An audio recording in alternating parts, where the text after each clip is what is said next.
Hello दोस्तों, नमस्कार। एक बार मैं फिर से share market with KD channel में आप सभी का स्वागत करता हूं। तो आज हम फिर से एनालाइज करेंगे मार्केट के बारे में। आज का मार्केट है जो हमारा एकदम ग्लोबल बाज़ारों में जो नेगेटिविटी थी उसके चलते हमारा बाज़ार भी प्रेशर में रहा। तो मार्केट ठीक ठाक जो अमेरिकी बाज़ार हैं ठीक ठाक एक अच्छे गैप अप के साथ ओपन होने के बाद एक अच्छी बाउंड रेंज में ही बंद हुए।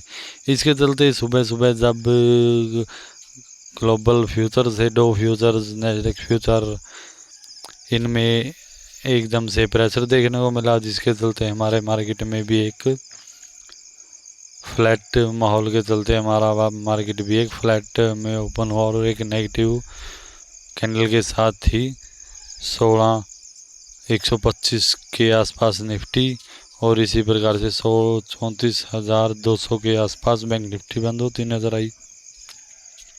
तो इसके चलते दोस्तों जो माहौल बिगड़ा है, जो हमारे बाज़ार का सभी बाज़ारों में गिरावट है, एक प्रेशर है। अब कल में हमने हमारी वीडियो में एनालाइज की एक में चलते चर्चा कर रहे थे हम। तो अभी अभी जो कल जो बिडेन की स्टेटमेंट थी, एक नई बीमारी का जन्म हुआ है मंकी पॉक्स के नाम से।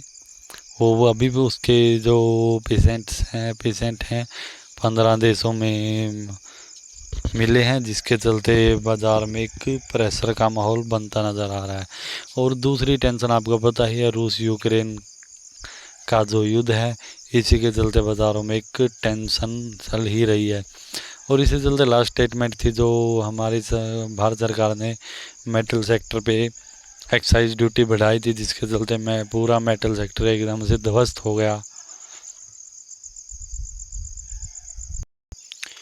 तो इसी के चलते हमारे बाज़ारों में जो बियर एंड बुल्स की जो टक्कर चली हुई है, जो बराबरी चली हुई है, कभी बुल्स हावी हो जाता है। अभी तो हमारा मार्केट एक लंबे टाइम से बियर्स जोन में चला आ रहा है। इसके चलते दोस्तों बाज़ार में अप डाउन चलते आ रहे हैं। ग्लोबल मार्केट के जो संकेत हैं, ग्लोबल मार्केट एक दिन मार्केट ग्रीन कैंडल के साथ ट्रेड करता नज़र आता है और नेक्स्ट उससे अगले दिन ही रेड कैंडल में। तो मार्केट में एक सर्टेनिटी है, जो वोलेटिलिटी बनी हुई है। इस चलते मार्केट में फाइनेंशियल क्राइसिस आ रहे हैं। तो पूरे मार्केट में एकदम से फियर्स, एक प्रेशर का माहौल बना हुआ है, चाहे ग्लोबल मार्केट हो चाहे हमारे इंडिया के बाज़ार हो। तो बाज़ार एकदम से नीचे काफ़ी ऊपरी स्तर से निचले स्तर पर ट्रेड करता नज़र आ रहा है। तो दोस्तों इसी के साथ हम अभी कुछ जो ग्लोबल मार्केट है उनके बारे में अभी कुछ चर्चा करेंगे। हम कहाँ ट्रेड करें, आज की जो ग्लोबल जोन है, जो अमेरिकी बाज़ार हैं, कहाँ ट्रेड करते नज़र आ रहे हैं। तो देखिए दोस्तों, डो जोन्स के बारे में देखिए 251 पॉइंट के साथ लगभग 1% नेगेटिव में ही ट्रेड करता नज़र आ रहा है। इसके साथ ही इसके नैस्डैक कंपोजिट को भी देखिए, जो आईटी स्टॉक्स का बाज़ार है अमेरिका का बाज़ार, ये भी लगभग 3% के साथ ही नेगेटिव में ट्रेंड कर रहा है। वही जो नेगेटिव मॉल है जो बना हुआ है मार्केट में, एक प्रॉफिट स्टॉक्स में गिरावट चलते प्रॉफिट बुकिंग हो रही है, एक मार्केट में डर का माहौल बना हुआ है। जो एक और बता दूं दोस्तों आपको, जो नैस्डैक कंपोजिट में जो आईटी स्टॉक्स है, इनका रिलेशन काफ़ी हद तक हमारे जो इसका संबंध है जो हमारे आईटी स्टॉक्स से बहुत रिलेशन में रहता है। तो इसके चलते हमारे आईटी स्टॉक्स में भी दबाव देखने को मिल सकता है। तो सभी ग्लोबल बाज़ार हैं जो एक बियर्स में कैंडल के साथ बियर्स में ही हावी नज़र आ रहा है ग्लोबल बाज़ारों में। और अब देखिए S&P 500, उसमें देखिए एकदम से वही बात, 1 से 2% की नेगेटिव में ही मार्केट ट्रेड करते नज़र आ रहे हैं। अभी हम जो आज की फॉरेन इन्वेस्टर का डाटा है, जो FFI NDII का डोमेस्टिक इन्वेस्टर का, वो भी आपके सामने व्यू करेंगे। देखिए पहले तो हम आज के बाज़ारों का माहौल देखेंगे एक बार से, जो यूरोपियन बाज़ार जो खुले थे। देखिए दोस्तों, यूरोप के बाज़ारों में यूके का बाज़ार लगभग आधे % के साथ ही क्लोज हुआ, और यहीं जर्मनी का बाज़ार लगभग 2% नेगेटिव में ट्रेड करता नज़र आ रहा है। फ्रांस का बाज़ार भी लगभग 1.5% नेगेटिव में ही बंद हुआ है, जिसके चलते ग्लोबल बाज़ारों में एक नेगेटिविटी के चलते हमारे बाज़ारों में भी एक नेगेटिव बियरिश कैंडल्स के साथ हमारा बाज़ार भी बंद होता नज़र आया है। वही एशियन बाज़ारों में भी देखिए, लगभग शंघाई चाइना के मार्केट में देखिए लगभग 3%, 2.5 से 3% नेगेटिव है। वही देखिए हांगकॉन्ग के मार्केट भी लगभग 2.25% के साथ बंद हुए हैं। वही जापान भी 1% के साथ ही बंद हुए हैं। तो जो नॉर्थ एंड साउथ अमेरिका का मार्केट है, S&P, जो अभी मैंने आपके सामने प्रीव्यू में दिखाया, तो सभी ग्लोबल बाज़ारों का बुरा हाल है, जिसके चलते हमारे मार्केट में भी लगातार प्रेशर नज़र आ रहा है। अभी हम देखते हैं। तो दोस्तों देखिए, जो फॉरेन इन्वेस्टर की FFIs की बिग वाली आज कंटिन्यू लगातार सेलिंग प्रेशर बना हुआ है। जो फॉरेन इन्वेस्टर हैं बेचने से पीछे हट ही नहीं रहे, लगातार बिग वाली के मूड में। आज भी उन्होंने 2393 करोड़ की नेट सेलिंग की है, और हमारे डोमेस्टिक इन्वेस्टर हैं जो DIIs, इन्होंने यही लगातार मार्केट को एक सपोर्ट का काम कर रहे हैं, जो लगातार ही बाइंग करते नज़र आ रहे हैं। तो इनकी भी 1948 की बाइंग रही है, जिसके चलते मार्केट में हमारा मार्केट इतना नहीं गिरा जितने यूरोपियन बाज़ार या अमेरिकी बाज़ारों में गिरावट हुई है। लगभग 30% तक गिरावट हुई है। हमारा बाज़ार अभी इतना गिरावट नहीं होनी पाई है, जिसके चलते ये हमारे मार्केट के लिए एक अच्छी खबर है। तो अभी हम कुछ स्टॉक्स को लेके, कुछ एक्सपर्ट की जो सजेशन है उसको लेके अभी हम चर्चा करेंगे। देखिए, तो देखिए दोस्तों, निफ्टी 50 में कल 16,400 ट्रिपल बॉटम यानी 20 दिन के जो DIMA के पार ही बाज़ार में बुलिश ट्रेड, वरना रेंज बाउंड। तो अगर कल बाज़ार 16,400 के ऊपर तब तक नहीं जैसे ट्रेड कर निकल के क्लोजिंग देता है, तब तक हमारे मार्केट में भी एक बियर्स माहौल ही बना रहने के संकेत हैं।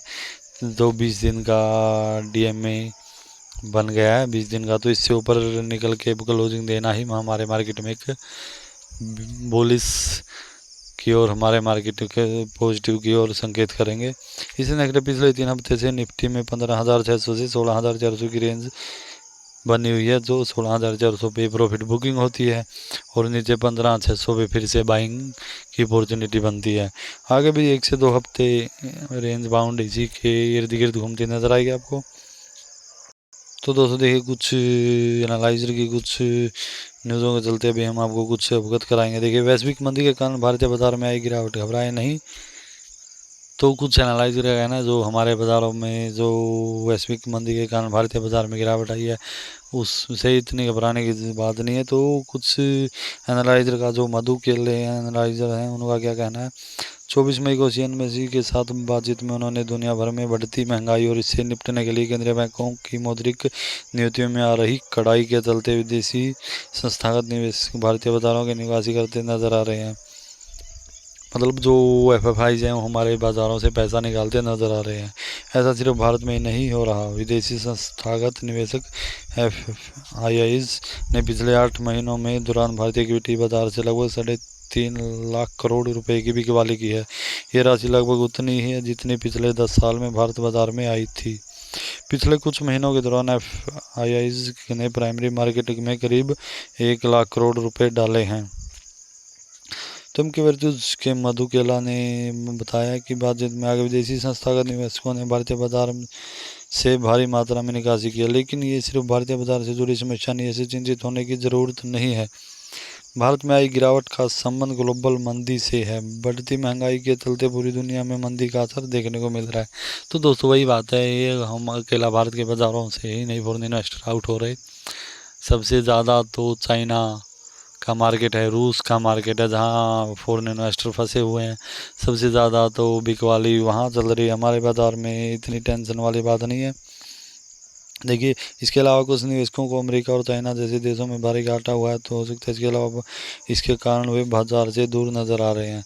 तो इससे नेक्स्ट अभी बताऊंगा, ऑल टाइम हाई से 30% तक टूट सकते हैं निफ्टी सेंसेक्स। फिर भी भारत बेहतर स्थिति में। मार्क मोबिस जो विदेशी एक्सपर्ट है, इन्वेस्टर हैं, बड़े इन्वेस्टर हैं, उनका कहना है कि 30% तक निफ्टी 50 और सेंसेक्स में गिरावट हो सकती है। लेकिन फिर भी भारत की रेटिंग है जो दुनिया के सभी बाजारों से अच्छी बताई गई है।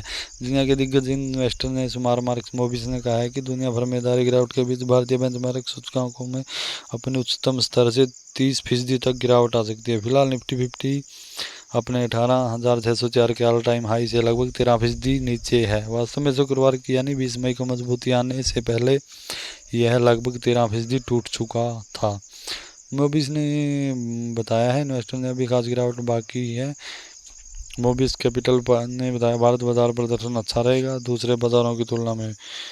मोबिस ने सलाह दी है भारतीय कंपनियों में निवेश करना चाहिए जिस पर कम कर्ज और मजबूत प्राइसिंग पावर है।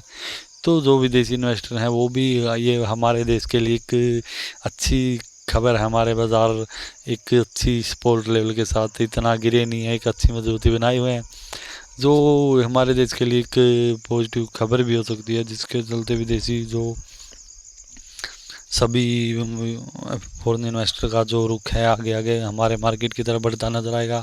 चाइना से भी फॉरेन इन्वेस्टर हैं जो काफ़ी आउट हुए हैं, जिसके चलते उनका जो अगर जितने फॉरेन इन्वेस्टर आउट हुए हैं उनके चलते हमारा बाज़ार में आए तो फ्यूचर में हमारा बाज़ार एक अच्छी गति के साथ दौड़ता नज़र आएगा। दोस्तों अभी हम कुछ आगे भी बताएंगे। देखिए, तो भी पेट्रोल डीजल के पर एक्साइज ड्यूटी घटाने के अलावा मोदी सरकार ने स्टील सेक्टर पे बढ़ाई है। घरेलू उपलब्धता बढ़ाने के लिए लोहे से निर्यात पर शुल्क 50% तक और कुछ स्टील सेक्टर पर 15% तक बढ़ा दिया गया है। ड्यूटी के में बदलाव आज यानी मतलब रविवार से ही जारी कर दिया गया था।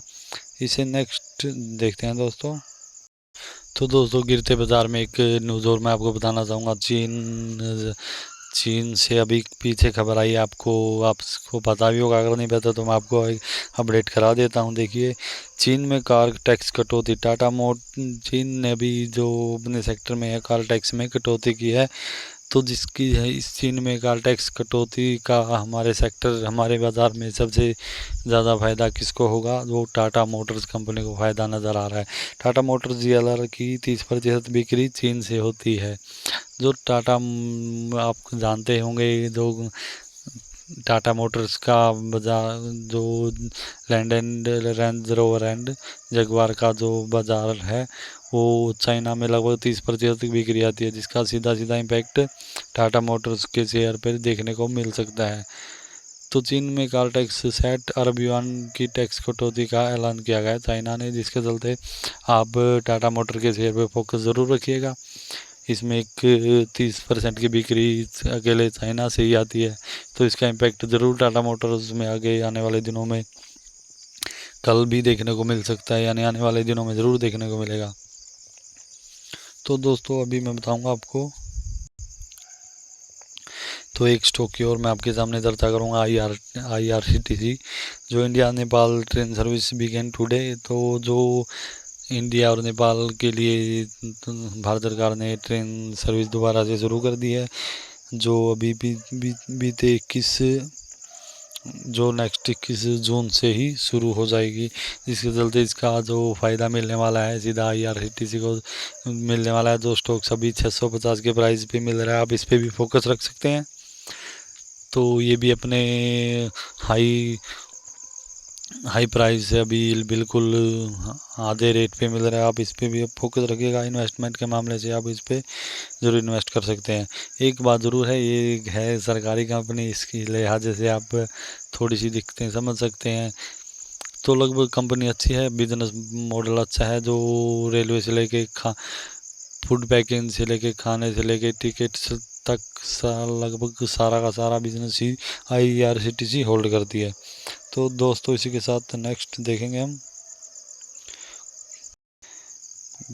कुछ एक्सपर्ट ने सलाह दी है दोस्तों, कुछ स्टॉक में बाई की, कुछ में सेलिंग की। तो पहला स्टॉक है इंडियन बैंक, जिसमें बाई नियर 158 से 159 पे आप बाय कर सकते हैं। स्टॉप लॉस रखिएगा 152 रुपये का, टारगेट है 171 रुपये का।